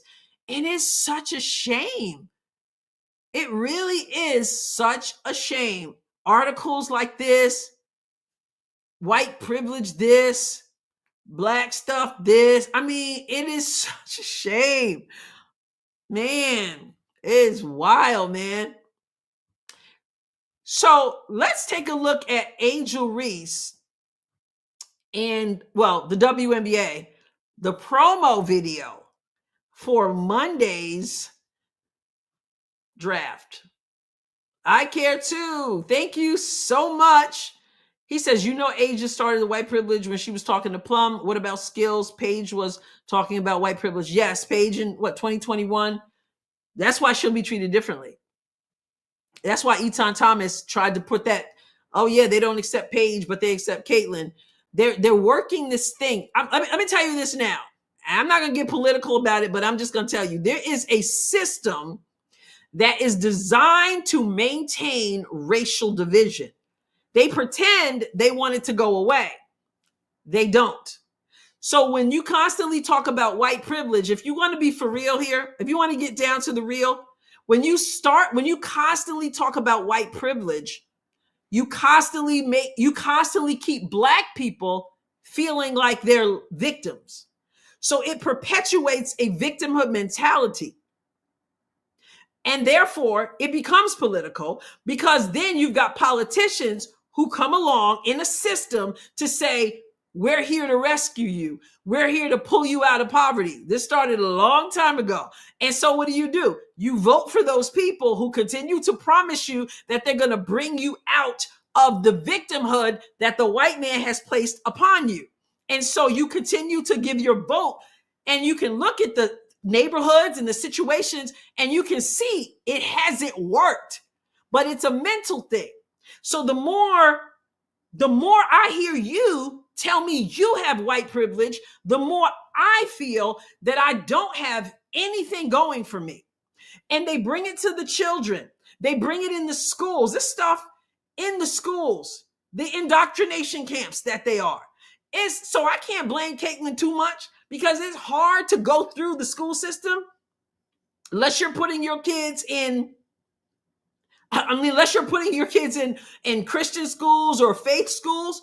It's hard to have them come in. You got kids going. I was a teacher nearly 20 years, and it has changed so drastically. But you have kids who go into school, white kids, who are being told that they have to apologize for something that took place before they were even born. And then you have white people, black people, who are saying, oh, because they oppressed us. Your butt ain't been oppressed. You don't know what they went through. You guys, if you've been on my channel, you know I'm a descendant from the family of Harriet Tubman. So I'm going to take my liberty and talk about it. But I haven't experienced what Harriet Tubman experienced. But they tell you that. The white man is always out to get you. And we teach it to our children as well.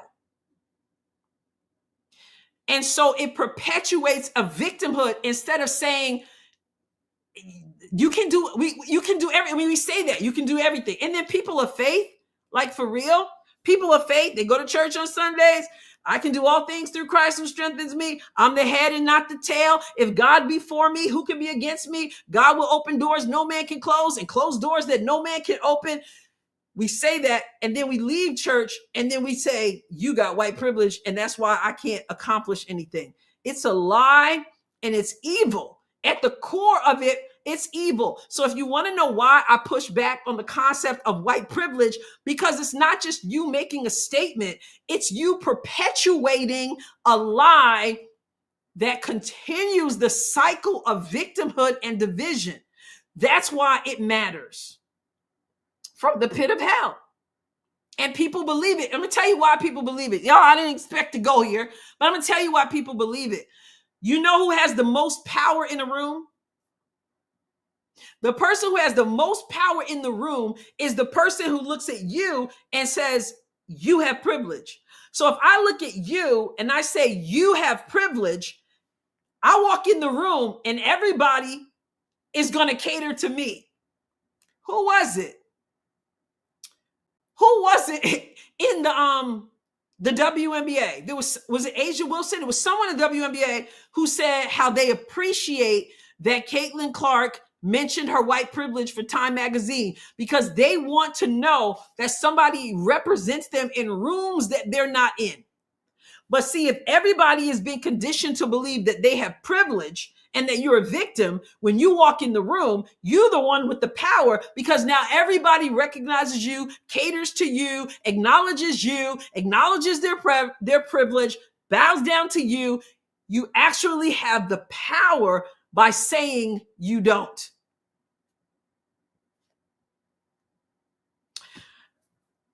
I do believe in favor. I believe I believe the favor of God. I do believe I have that I don't believe in white privilege. I'm not going to walk into an interview and go, when I got hired to teach, I had been on my knees praying about a job as a teacher. Just finished graduate school, just finished my student teaching, on my knees saying, God, I'm not sure what I'm going to do, but I need you to open the door. Boom, up off my knees. 5 minutes later, the phone rings. I got favor, but it's accessible to everybody. There's a penalty to every appearance of privilege. It's not limited to just white privilege. I mean, I have a bachelor's degree. I have a master's degree. I have several certifications. Is that privilege if I get the job that someone else doesn't get? So my point is that it's more than just a statement, and it's never enough. And so when you give in a little bit, it becomes give me more, give me more, give me more. And then it also becomes I'm going to uplift the Black people. It's sort of like, well, who you think you are that you need to uplift me? You can't win. So get out there and just do your thing. Get out there and continue to do what you were doing. And that was, you were always uplifting everybody. I said this in our members live last night. Caitlin Clark, what I respect probably most about her is the discipline that she has. For people to come at her constantly, for articles like we just read that are designed to minimize her impact, for the people who are like, oh, on social media saying things and the media saying things, and now, oh, you don't have a champion, all that. And she never, ever says anything. You know how much discipline that takes? I get in my own comments sometimes and I'm just like, and then I'm like, Lord, help me not to do it. She never says anything. She never claps back. So I also don't want her to then say anything that fuels their whole narrative. So interesting. I just don't believe in it. You're not going to convince. I wish somebody, I'm not just talking about Caitlyn, whoever's out there, the people who are, whoever else is talking about the privilege, Dejanay or Asia, whomever, I wish someone would ask them, well, what is it that I can do if they're white? What is it that I can do that you can't do? Like, how so? The David Letterman comment of, well, and she said it like this: I definitely have privilege. Obviously, I'm white. That's what she said.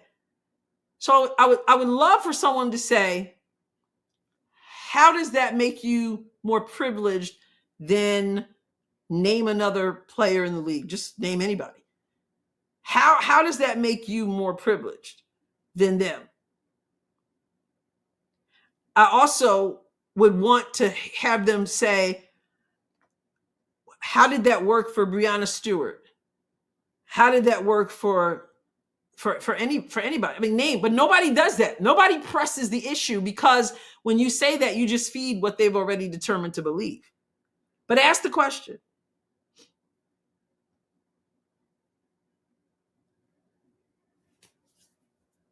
I mean, and like I said, I don't mind talking about color and stuff like that. Like I said, I joke about things. There are certain cultural things, and I'm okay with that.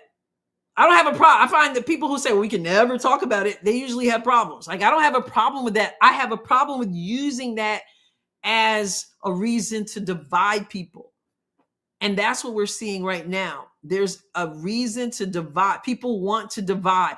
Caitlin Clark did not fit the stereotypical, and it's not just because she's white, but because she's from Iowa. She didn't go to UConn. That figures into it also. So when will somebody ask her and say, well, what do you mean you have privilege? How does that bring you to the point where you are right now?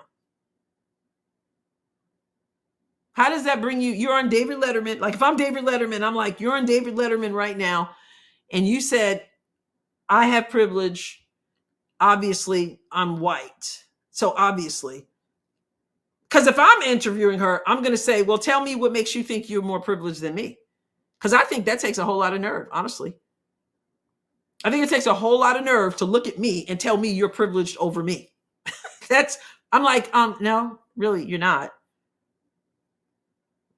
So tell me what makes you think you're privileged.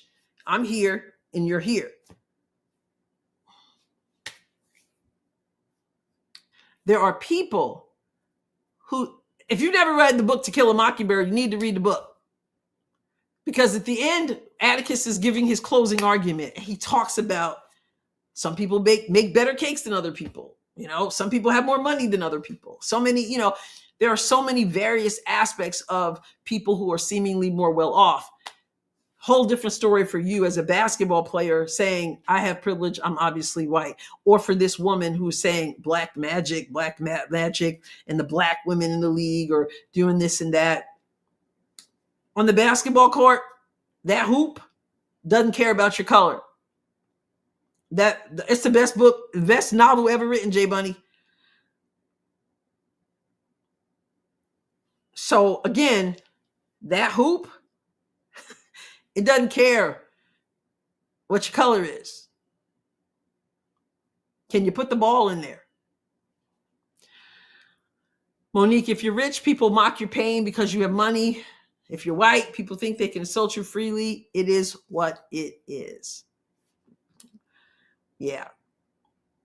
In any case, this person says that Angel has led to the growth of the league because of social media, not on the court. So the WNBA put out a video to promote Monday's draft. I'm going to ask you what you noticed. What do you notice in this video that has Angels fans upset? Angels fans, I'm assuming not all of them, but I'm going to play this Tell me what you see. Let's take a look.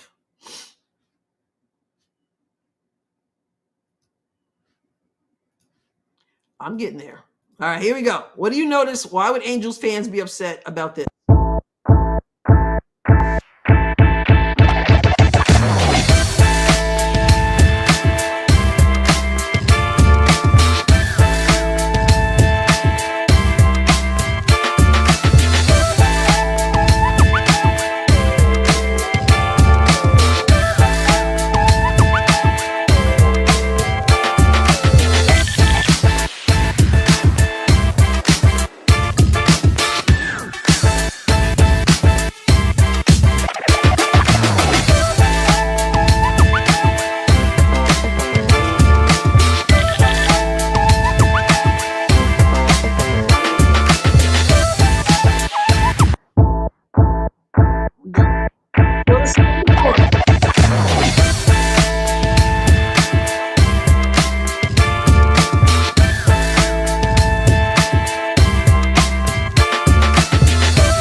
Okay, so 1.5 times.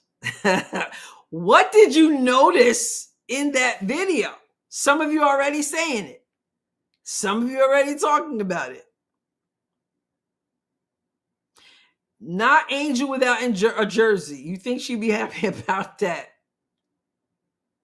Amor says, I only noticed the second time. So I'm not going to go through all the comments, but there are comments there. People are saying, what are you doing? Like, why is everyone in some kind of basketball attire? Some of them are their whole uniform. Some of them have their warm-ups, but there are pictures of them in their, what we would call street clothes. And then there are pictures of them in their basketball attire. Angel is the only one who only has her street clothes on. Not one, she's the only person. So her fans are like, what are you doing? What are you talking about? Why is that the case? And then they complained about it. And then I just happened to look. I just saw this like yesterday. And then I started reading the comments and I was like, what? And then I had to play it back because I didn't notice. I had to play it back. And some people were just like, why are you making a big deal out of it? But other people are saying, why haven't you changed it yet? So I guess they thought by putting a comment in there that the WNBA would come along and change it. All you had to do is do a little switcheroo, fit one in there. What was that? So somebody, I mean, I'm not going to believe the WNBA was trying to send a message, but somebody dropped the ball, excuse the pun. But I got to be honest with you, and I got to tell you, it reminds me of the article. The article said it's about Angel's fashion. The article said it was about Angel's brand. It was about Angel's social media. It was about Angel's all this stuff. It was about everything about Angel except for her basketball. The article said that there's an alternative metric for growing the league and that Angel Reese grows the league with all the other stuff. So how y'all gonna get mad when the WNBA agrees?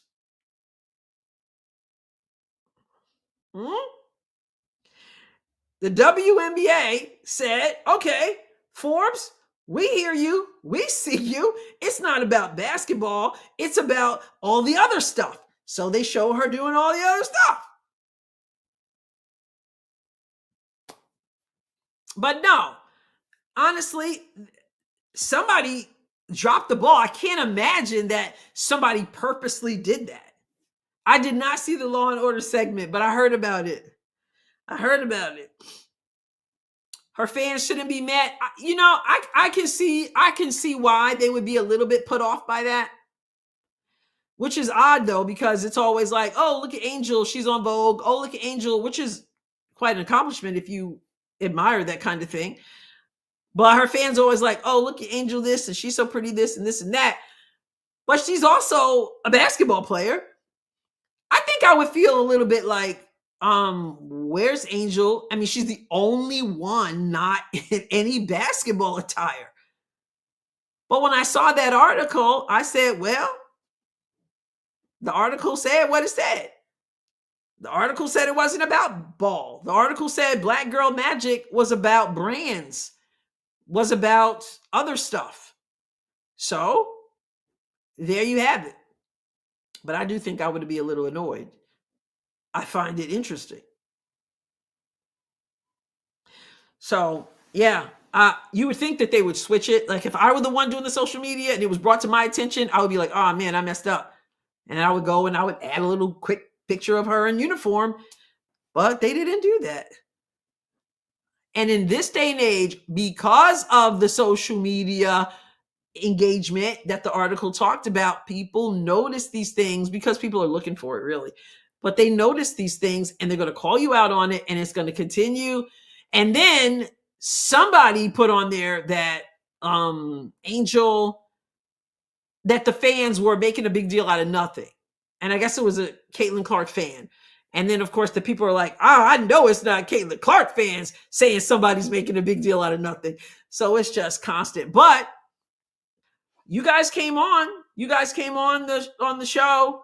Those of you who came on, like 6'8" and others who said, and Chris, I think, who said that some of this other stuff does play an impact on the growth of the league. What are we going to see in this 2025 season? I would long for it to be talking about basketball. But I don't see that being the number one thing. What gets us off this ride? Amor, if you've got an idea, I'd love to hear it. Because I don't know. I do know that last year there were people who said, I can't watch this league. Especially how Caitlin was treated in the beginning. And all the drama. They're like, I can't do it. Exit stage left. And left. Amor says, I'm willing to boycott. I can't hang out on the social media. Like I can't do that. I go to catch a video. That's how I catch some of this stuff. But all right, 2 moons. Enjoy. If Indy makes the finals, they're blowing out the NBA finals in ratings. I am looking, in spite of it all, in spite of the race baiting, in spite of the division, I am looking forward to the season. I have to limit my engagement in a lot of the other stuff. Controversy, especially racism, sells dollars. Yeah. Yep. It sells. And that's why I said they pretend that they want it to end, but they really don't. They perpetuate it and they accuse people of it. And that's one thing I can't stand. Either side. I will stand up for people who call white people racist without evidence. And I'm going to stand up for black people when I'm going to stand up for people, only if we keep watching. Amor's like, I want to not watch. If listen, people weren't watching for years. Here we are. Yeah. Well, I put a video out yesterday about her 8-second video that we got to see. And then I put in there some drills that I think would be good for her to do. They're not like exciting footage, but they're necessary. And I got to believe she's doing them. Hi, Mike Johnson. What's up? I have to believe the good will outlast the bad in the long run. Oh, yeah. Yes. Absolutely. It's just annoying in the meantime, right? Thank you, 6'8". He says, if she averages 18, 14, and 6, I got her winning the MVP. All right. She was 4 in voting 2024. It's going to be interesting to see how it all plays out with this new look team. Yes. Okay. DeBear says, I'm calling it Liberty versus Fever in the final. It's going to be fun. Especially if we can keep our minds wrapped around basketball and not a lot of other stuff. But, I got to cover that too. So Carara is the gifter. She's always the gifter, gifting another membership. Thank you so much for that. You gifted a membership. Chris gifted 10. My goodness, you guys are amazing. So anyway, I want to thank you for jumping on. And the fee disrespect. The fee. MV fee. Running gun play style. Yeah, and that's going to come from the defense. So New York City, Indiana in the final. So, all right, listen.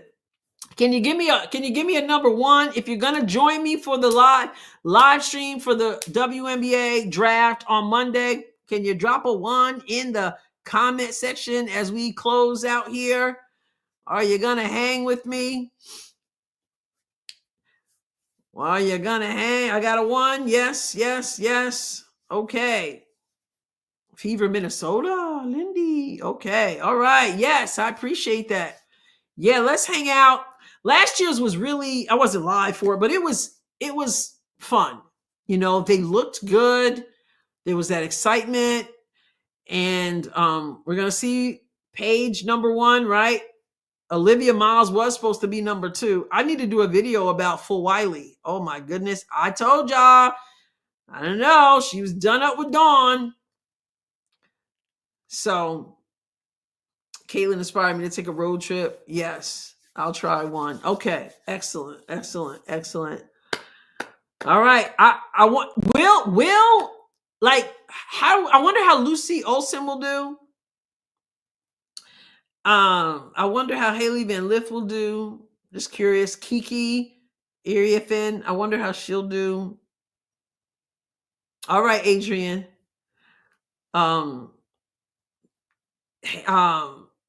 Citron. Yes. I have no idea other than Paige supposedly going number 1. What year is the actual MVP from the finals for UConn? I'm not sure what you mean, Ken. Am I going to the All-Star game? I don't think so. And I just saw today it's sold out. I think that was that I saw today. So yeah, listen. I love that we can sit and talk about it, even when we talk about things, even when we disagree. We can do so without being disagreeable, I think. Sometimes it gets heated. Y'all know it gets heated sometimes, but we can have these kinds of conversations and we won't always agree. We come from different perspectives and different backgrounds, and such is the same for Caitlin, and Angel and Asia and whoever wrote that article, was she the PhD person. But I just hope our hearts are coming from the right place in all of it. You know, everybody's got an opinion, but it's got to be based on something that's solid. So Johnny, God bless you too. Thank you for those who hung out, even with those who don't agree with my perspective. I appreciate you all. All right. Oh, Sydney Falter. We are educated and true ballers, so we can talk about the game respectfully. Yes, this is, where sports and culture connect, and sometimes it does collide. So it's been almost 2 hours hanging out with y'all. I'm going to end this with Carara's song, and those of you who didn't hear it, you're going to hear it for the first time. Oh, Kate Martin, yes. I think she's going to I hope she has a good year with Golden State. So we're going to end with Fever Dreams by Carara, the one and only Carara. So have a good one, everybody. God bless you abundantly. And we're out of here.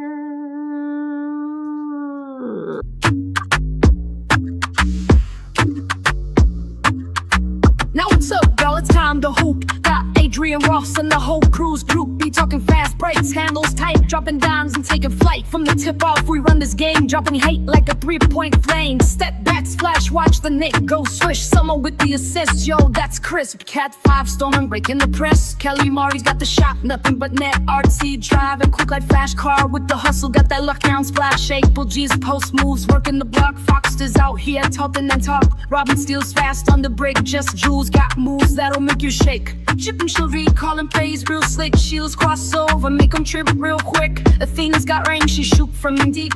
Retro dunking hard, make the whole squad leak. King's kid steady running the floor. CJ Park's got the vision, dishing for sure. Marlene's clutch, that second thriller. Brett and Manda, straight game time killers. Irasali pull up, ice in her veins, catching ankles, leaving them sprained. Jitty's got handles breaking that zone. Pass so sharp, got defenders blown. 2-4 swerving, moving so fast. No look dish, got him stuck in the past. And seeing the post footwork so clean, fade away smooth like a dream team scene. Scipio locked in, beast in the lane. Pump fake pivot, man, it's insane. Hootie got vision, passing so tight, dropping dimes like magic at night. Donna got a hustle, always on go. Full court press, got him losing control. And no weak spots, we built the last final buzzer sound squad, got the splash. We running this court, no zone can stop us. We got the fire, man, nobody can drop us. Adrienne Ross got the whole squad tight, taking over YouTube, lighting up the night. So lace them up, we taking flight. Crossover smooth, fade away right. From the art to the paint, we ball all day with the squad like this ain't no game we don't play.